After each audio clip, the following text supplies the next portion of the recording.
Господине, как се казвате ви? Горчо от Белоградчик. Преди една седмица ние тук с вас си приказвахме и направихме преглед. Да, бех много зле. Много зле бяхте. Много зле.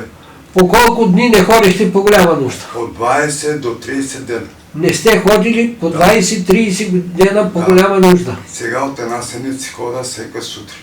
Всеки ден. Да. А как се чувствахте преди Много. да дойдете?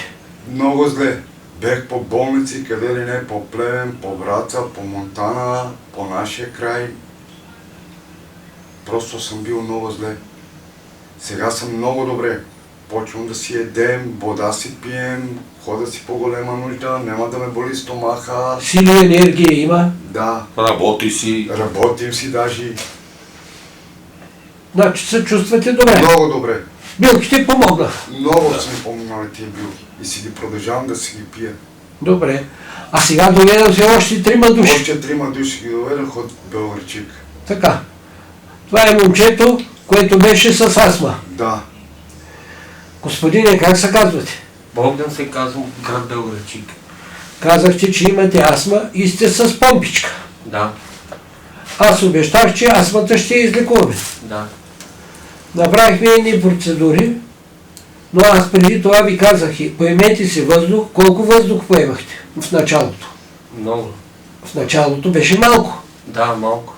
В началото преди процедурата. Да, Така, след процедурата колко въздух поемате? много. Дишането Добре. си възвърнаха с силите. Да. Как се чувствате след процедурата? По-добре. Олекна. Да. Добре. Колко въздух поемате? Сега. Достатъчно. Да, достатъчно. В сравнение с преди е доста повече. Да. Добре. Ще има ли нужда от помпичка? Не. Кой ще повярва? Че за 10-15 минути ще се излекува астма. Ето, вашите приятели, Да, ние сме свидетели. вие присъствахте тук, Да. видяхте.